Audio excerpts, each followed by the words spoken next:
in societies like ours here in the United States, where we believe we live in a democracy and we have a free press and there can be no propaganda. In fact, we're the most propagandized people in history because the type of propaganda that's waged in Western democracies is waged by commercial advertising, marketing, and especially public relations. Right now, one can't leave one's house, I should say one can't leave one's bed without encountering public relations. So this sort of notion of how it affects everyday life is that everyday life itself has become permeated with messages which are designed to influence thought and behavior.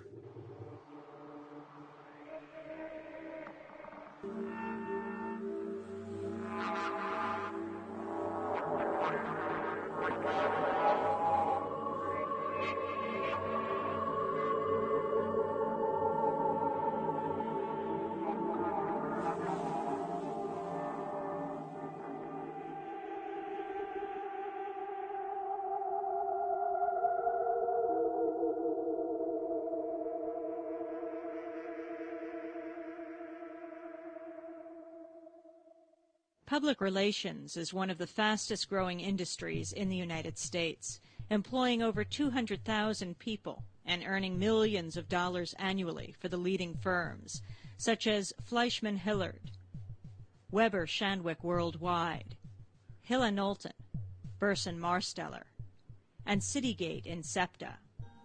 The activities of these companies are vastly influential in shaping public policy and delivering information about products and services to consumers. But despite the important societal role they play, public relations firms are largely invisible, conducting their activities behind the scenes with little public scrutiny or questioning. As PR specialists are proud to proclaim, the best PR is invisible PR.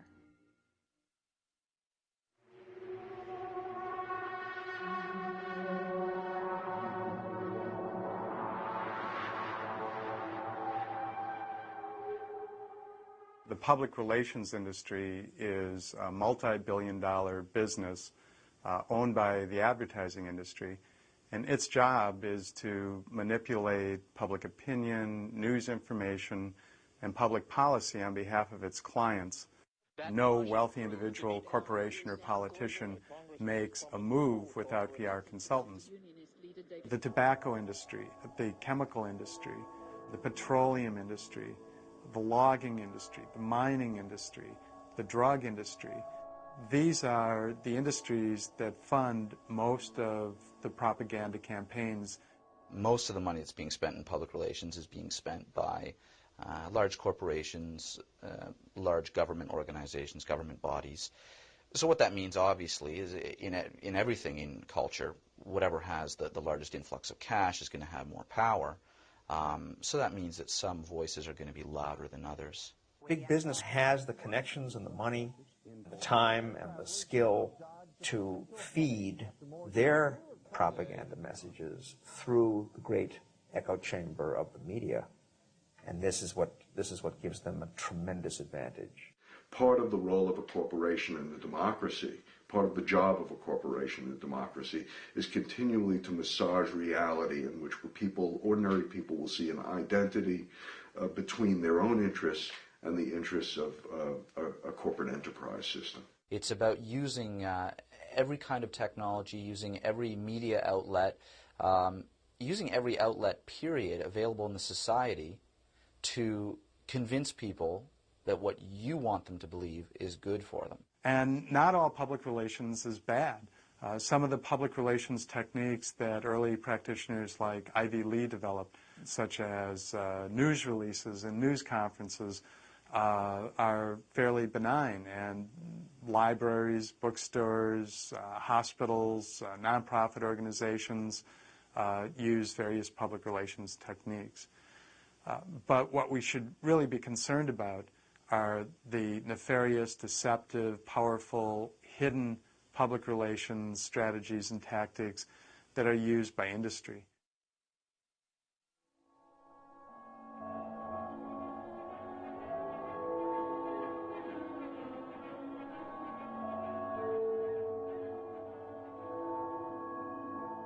The history of modern public relations can be traced to the beginning of the 20th century, a period of unregulated corporate power and of growing social unrest in the United States. Industry began to use public relations to improve its image and protect itself from the threat posed by a labor movement that was well organized and increasingly militant. When President Wilson's administration faced strong public opposition to American entry into the First World War, it brought together the leading journalists, advertisers, and writers to orchestrate a propaganda campaign to curb dissent and persuade a resistant population that war was both necessary and desirable. This successful demonstration of how popular resistance could be overcome was a lesson well learned by both government and business. Wars have been sold to us for almost a century by this government through the very canny use of PR techniques.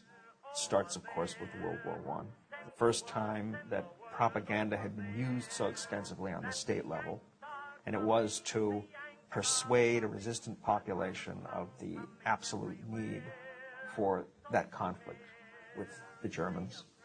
Woodrow Wilson had just won re-election on the slogan, "He kept us out of war." So 3 months after the new year begins, the one who kept us out of war is leading us into war. And so there was a feeling that it would be necessary, at the very least, to explain to Americans why this dramatic shift of policy, and I would add shift of policy that went against what was understood to be public opinion. So the Wilson administration started what's called the Creel Committee, the Committee on Public Information. And involved in that committee were people who we now know as the originators of public relations, people like Edward Bernays. And looking back on it today, it all looks sort of silly. We see those posters of the Huns with the bloody bayonets, the implications of baby killing. It was a matter of civilization versus barbarism. It was a wildly successful campaign, and it really put the PR profession on the map. Part of what happens in the cauldron of the First World War is that increasingly people involved in publicity start learning about and talking about and thinking about the kind of irrational motivations within the public mind. Edward Bernays comes out of the First World War with the conviction that the job of the public relations specialist is to understand those triggers which will impact on individuals and on the masses. Eddie Bernays considered himself a liberal intellectual, and he really believed that democracy is fundamentally flawed, and that unless propagandists were there to guide and direct society, democracies would fall into total anarchism. That democracies need an invisible ruling elite of public relations practitioners to lead the public in the proper direction. And I think what we're talking about here, and it's a pivotal moment, is that sort of moment where the basic idea of democracy, that the public is capable of thinking, and that if provided with adequate information, the public is capable of determining its own destiny. That idea begins to become seen, particularly by people involved in PR, and Bernays is, I would say, a central figure. That idea begins to be seen as more and more dangerous.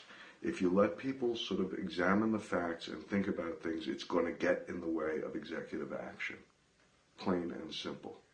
It was Bernays who really demonstrated unequivocally what PR could do for industry by his work in overcoming one of the biggest social taboos of the time, which was the taboo against women smoking cigarettes. What he did was he hired attractive young debutantes to march in the 1929 Easter Day Parade. And these debutantes marched down Fifth Avenue in New York on the arms of well-dressed gentlemen. Well, Bernays arranged to have this shocking event very well photographed, and he distributed the photographs so that this event was literally in pictures in papers across the country and across the world, from the New York Times on down. He solved the problem of the low cigarette sales by virtue of creating this news, which was, of course, fake. It wasn't a group of women on their own who decided, well, we're going to smoke cigarettes, darn it, and we're going to smoke them out in the open, whether anybody likes it or not. And if you think this is really ridiculous, just think of the extent to which even today, in cigarettes like Virginia Slims, this exact same theme is used. Smoke a cigarette and strike a blow for women's liberation. So this is the sort of brilliance that Bernays brought to the industry, and this is the sort of event that really hammered home to corporate America that learning these invisible manipulative tricks, hiring public relations experts like Bernays, could open, in this case, billion-dollar markets.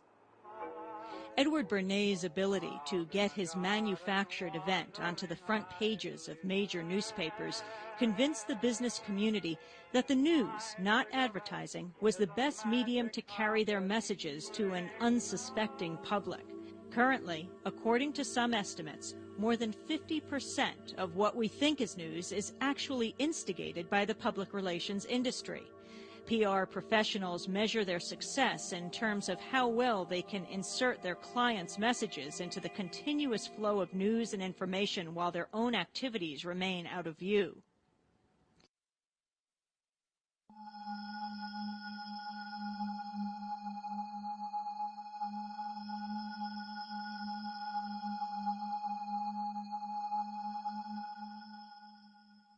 If you ask the public, who do you trust most for your news, typically the information that comes back is, well, you know, we trust our local TV anchor crew.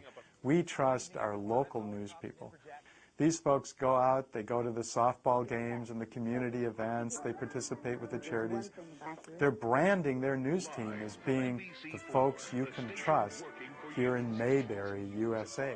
Coverage you can count on. Coverage you can count on. In today's business climate, local news divisions are under immense budgetary pressure to be profitable. The resulting corporate restructuring and downsizing has meant that there are fewer journalists and less resources to produce the same amount of news. In this context, where news directors are under pressure to produce more for less, they are vulnerable to offers of free, pre-packaged news that allow them to produce programming cheaply and efficiently. The public relations industry has used this vulnerability to transform local news into a promotional opportunity for their clients. That's why the world's leading companies and hundreds of other industry leaders have turned to TVI News. No matter what the topic, our Emmy Award-winning team of television journalists will craft your story into a format news stations will use. One that gets results. Consequently, news we may think is local often isn't, and in fact may not even be news. So this is like a dream come true for the PR people, because they can provide camera-ready content to the TV stations, whose staff are too, broke and too inexperienced and too lazy very often to do real news. So they take material from PR firms and they stick it in front of the audience as if it were stuff that they've done themselves, as if it were real news. The best example that I can think of is the video news release.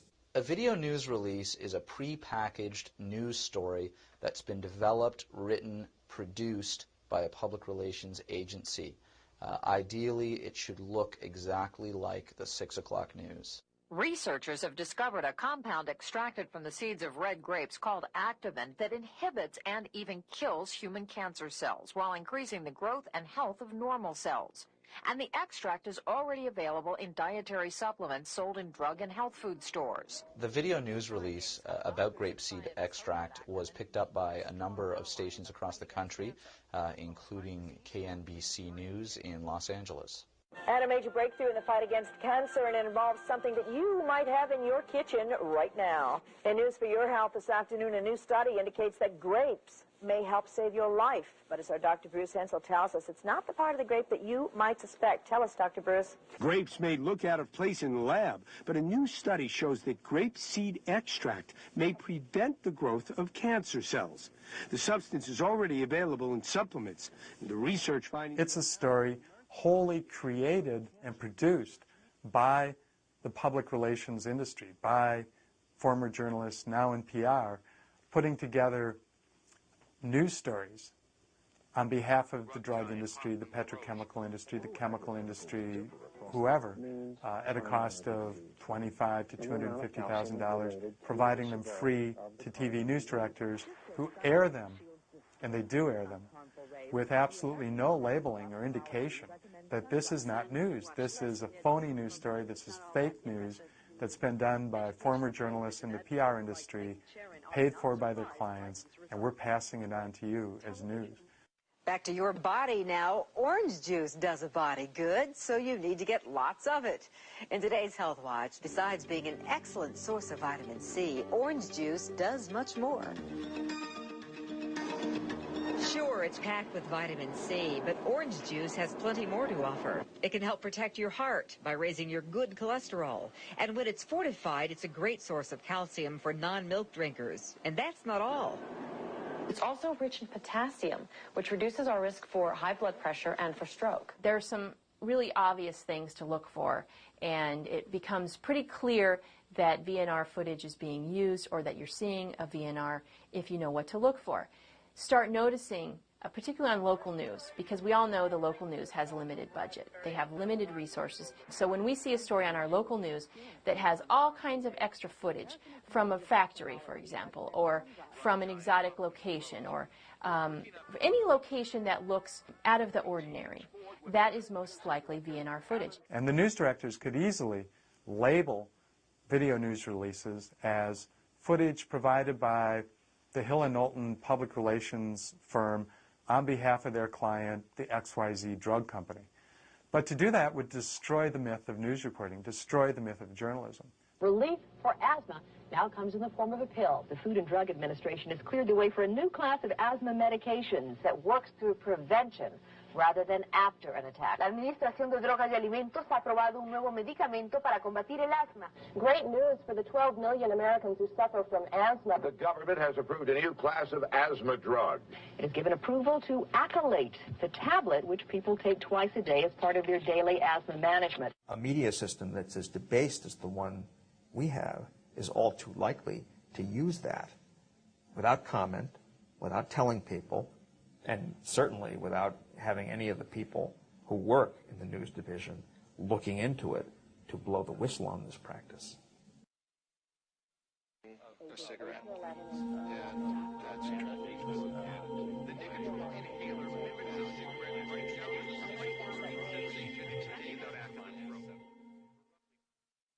One of the ways to begin to understand this hidden industry is to become familiar with its techniques.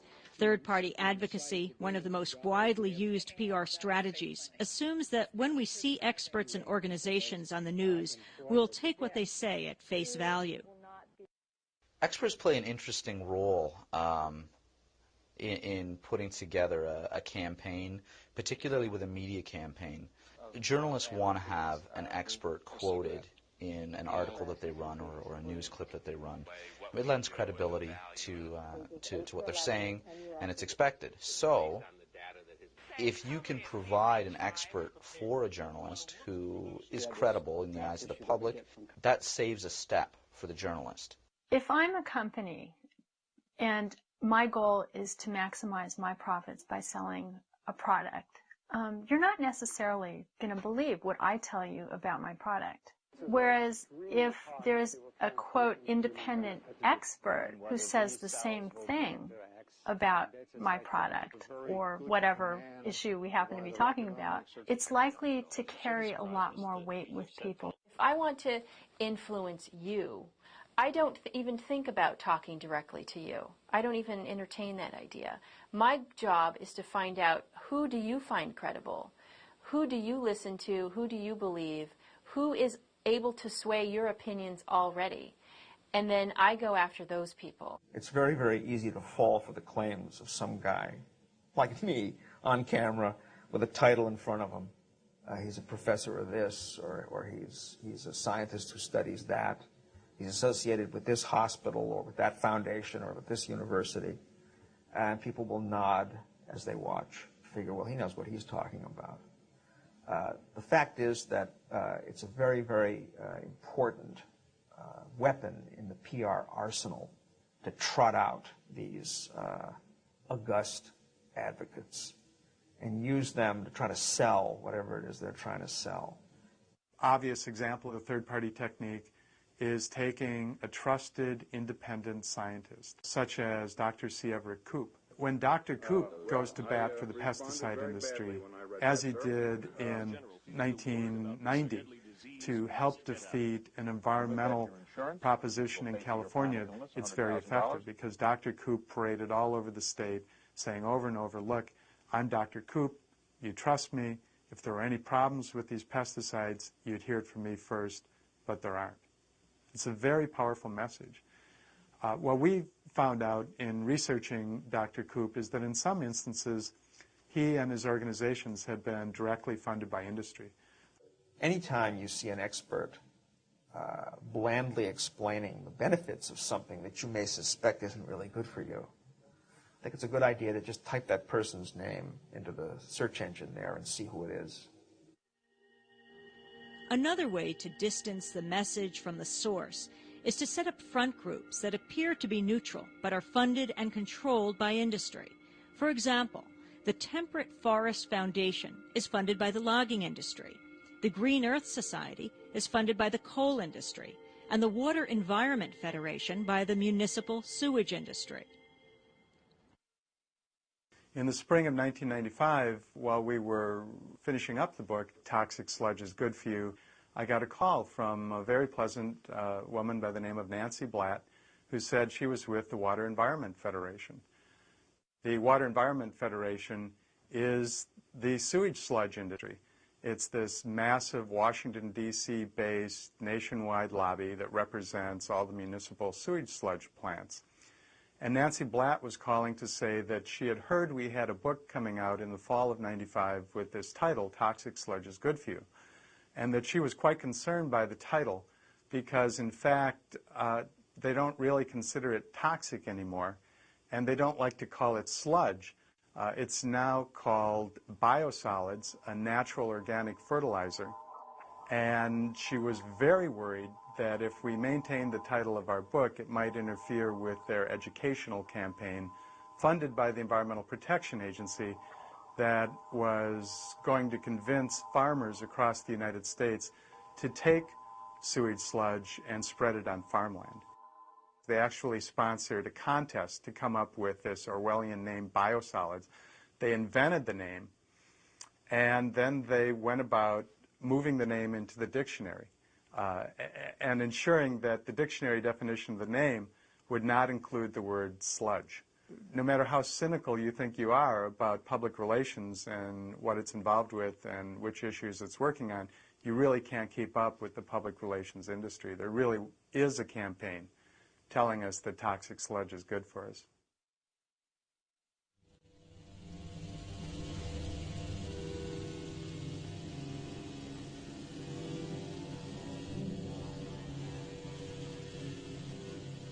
In 1990, Iraq, under the leadership of Saddam Hussein, invaded the neighboring oil-rich country of Kuwait. Immediately, the United States government began preparing for war with Iraq to protect its strategic interests in the region. However, the enthusiasm for war was not shared by most Americans, who, with the images of the Vietnam War still lingering in their minds, were not willing to risk the loss of life in what seemed to be another campaign in a distant land. As in the First World War, public relations stepped in to create the necessary imagery to convince reluctant Americans to abandon their hesitation. The Gulf War was a PR triumph of the first order, breathtaking, as successful in its way as World War I had been. They used every means at their disposal, as one must in a propaganda drive. They used all the available media, they used all the tricks in the book, and even added a few new ones. During the Gulf War buildup in 1990, the Hill & Knowlton, which was the public relations firm handling the account for the royal family of Kuwait, Hill & Knowlton set up this separate organization called Citizens for a Free Kuwait. This was purely a public relations organization, and it was set up to make it look as if American citizens are joining together, and of course they had one or two American citizens involved in it.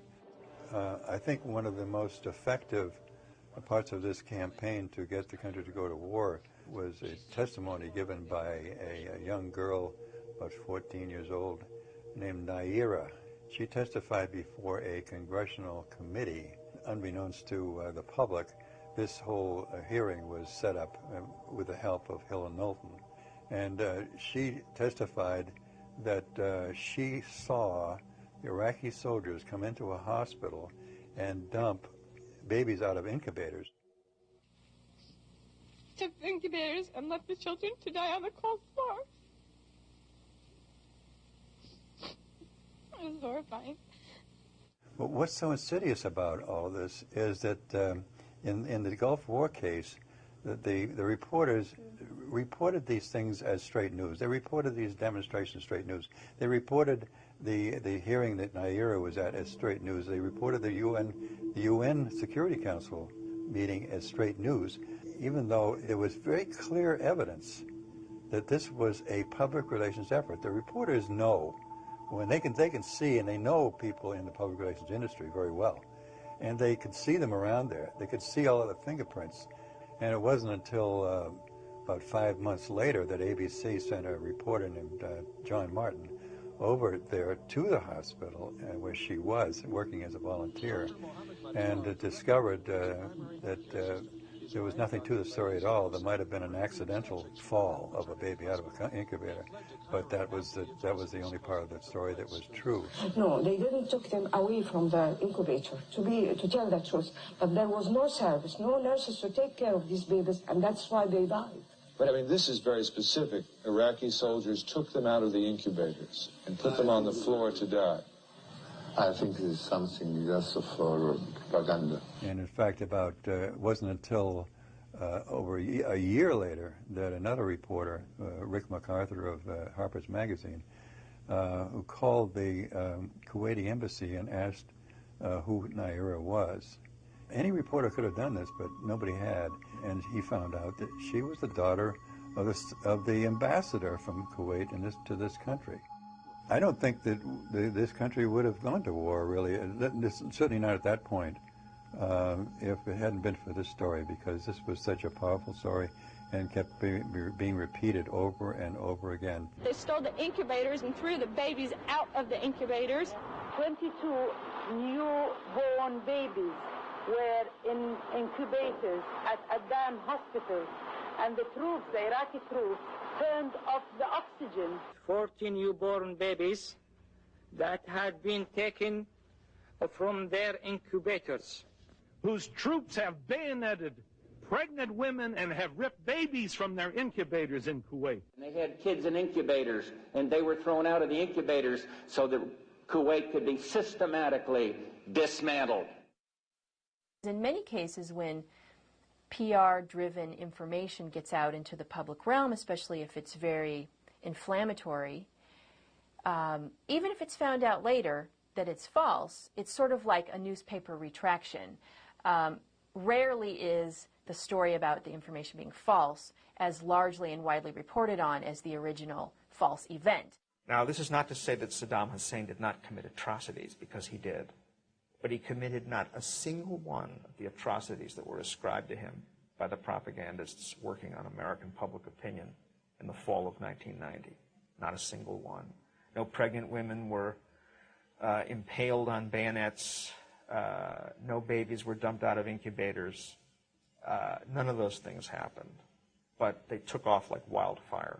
The atrocity drive was simply one weapon in the PR arsenal of the pro-war forces, because the American people didn't want to go to war in that case.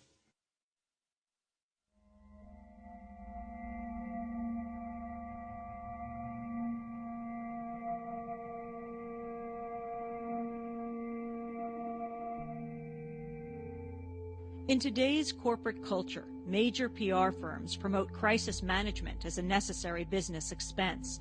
Whenever something bad happens to a corporation, often its first move is not to deal with the actual problem, but to manage the negative perception caused by that problem. The Tylenol scare in 1982 is a textbook example of how to control damage to a corporate image. News reports that people were dying from Tylenol laced with cyanide prompted Johnson & Johnson to get involved with minimizing the fallout. They handled this basically through candor and kind of understated assurance that they would take care of the problem.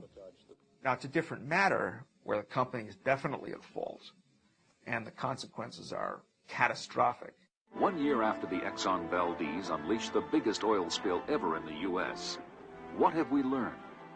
The Exxon Valdez, that event which occurred in 1989, is something that the public relations industry has looked at, and out of that event has come a little formula that the experts use, which is risk equals hazard plus outrage.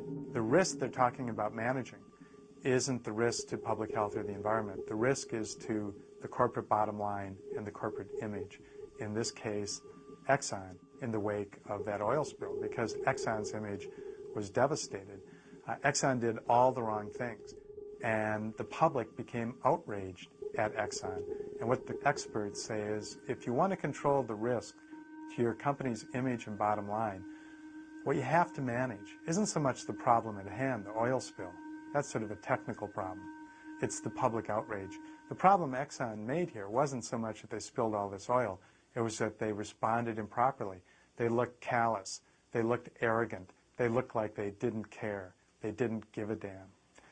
What they should have done, some experts have said, is the CEO of Exxon should have flown as quickly as possible to Valdez, Alaska, and should have been photographed holding an oil-soaked seabird as part of the effort to clean up these seabirds, crying into the camera, apologizing profusely, and explaining how stunned, hurt, chastened, and changed Exxon was.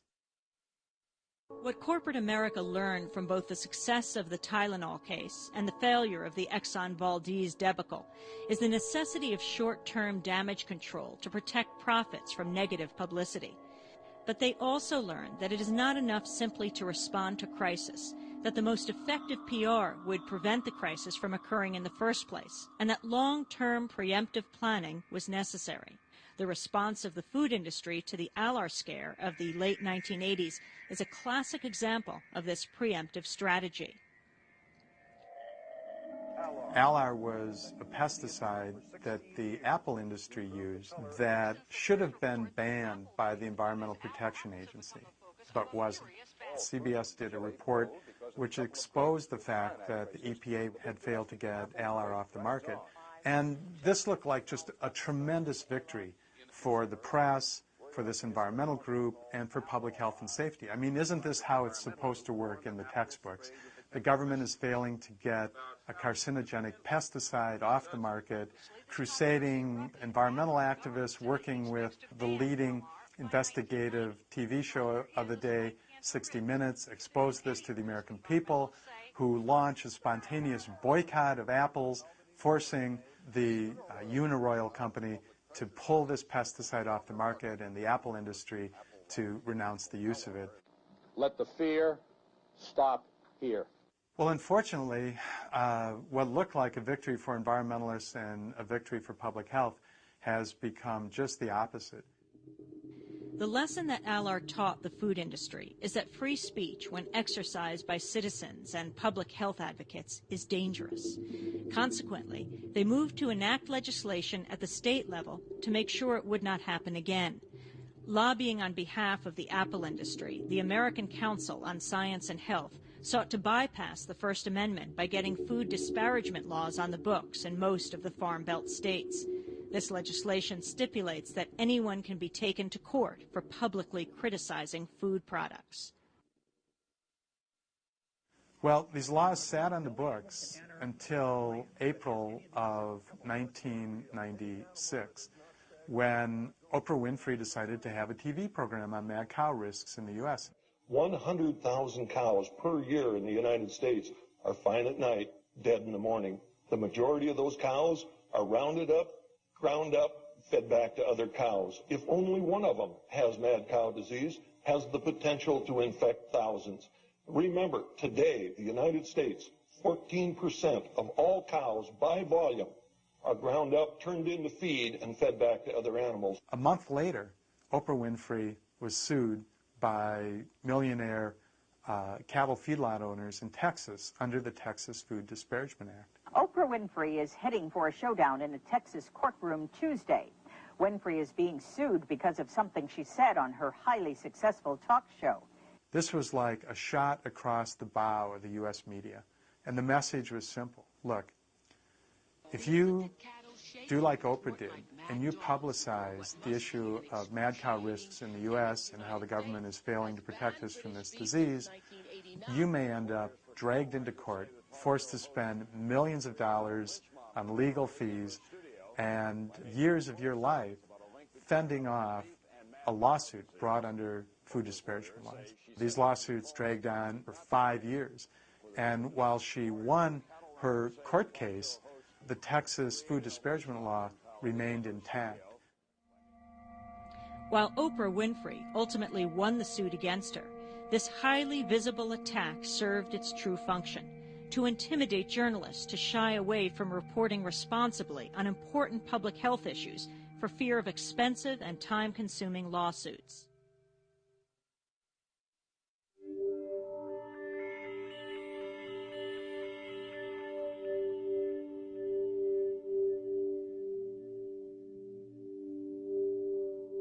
By the 1990s, the field of biotechnology had become big business. Scientists, funded by industry, began experimenting with the genetic makeup of plants for commercial use, and genetically engineered foods hit the supermarket shelves in the mid-1990s. PR has continued to play a significant role in shaping public opinion about this technology ever since, particularly in the news. Just the words genetically modified foods are very scary to some people. Often they don't realize there's an excellent chance they're already eating genetically modified foods and just don't know it.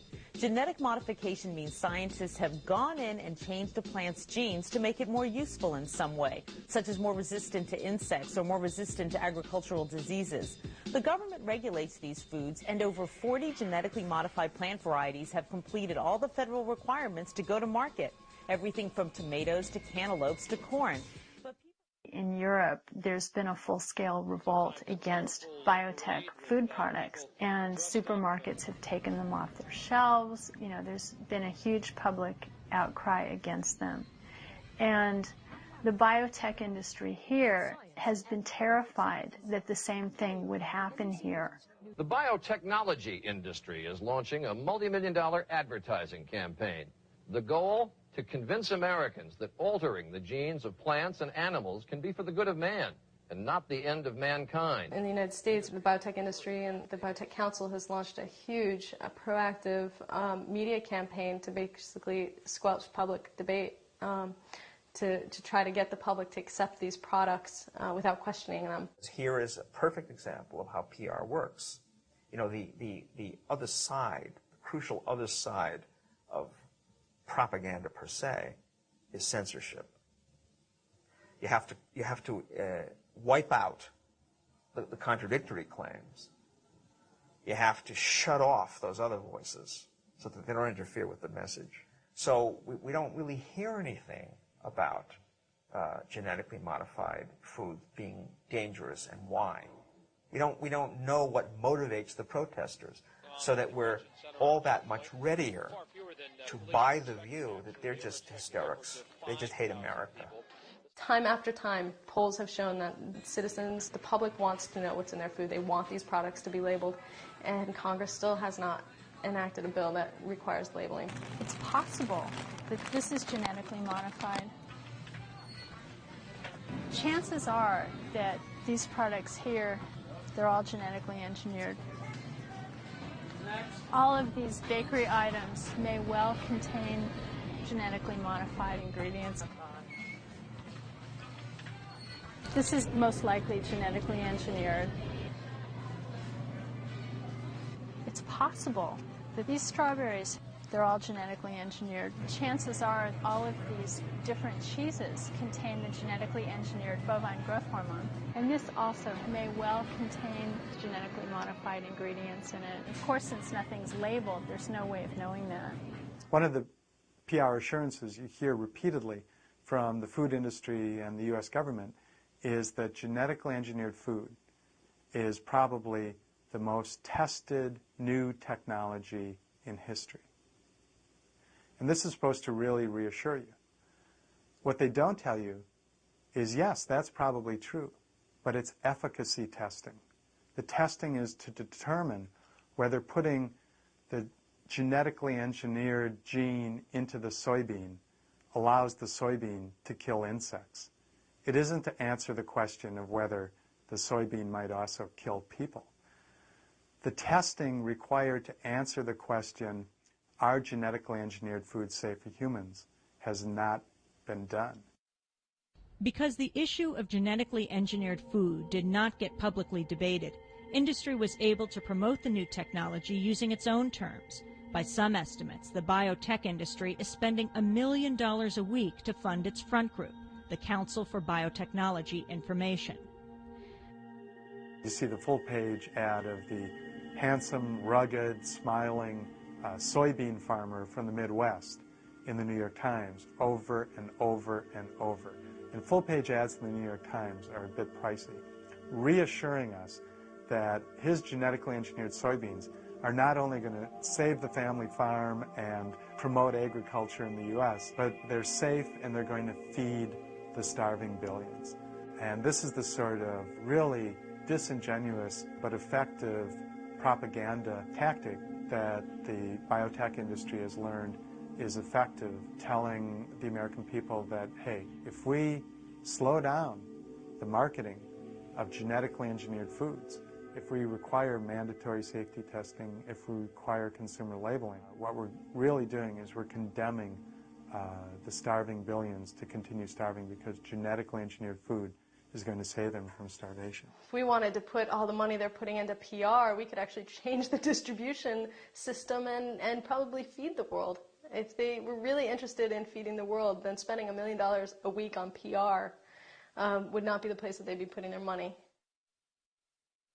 The case of genetically modified food is a clear example of how corporations view the role of the media in a democratic society, solely as delivery systems for their point of view, with the media and journalists hamstrung to provide the full range of information that citizens need. The real loser is democracy itself. I think we really need to disabuse ourselves of the notion that we can just turn on the radio or turn on the TV, get our news fix for the day from our favorite source, pick up our favorite daily newspaper, and that's enough. That's not enough. The important thing to do is to have a variety of sources of information. If you're counting on one news broadcast every single night to give you all your news, then you are being fed a lot of information that is not originating from journalists but is originating from PR efforts. That's certainly the case. When the American people know what's going on, they tend to make the right decision. They tend to see things pretty clearly. And that's a big if, because we do live in a system that's inordinately dominated by corporate PR practitioners and so on. A system that's really made to keep the people in the dark. If we're going to talk about changing sort of and challenging the propaganda apparatus, the only way to do it is for the communications system and for the tools of public expression to become things that are more and more in the hands of ordinary people. I mean, unless we begin to have a more democratic creation of a media environment, the current system is not going to change. But I think the possibility is there, and the tools are within reach.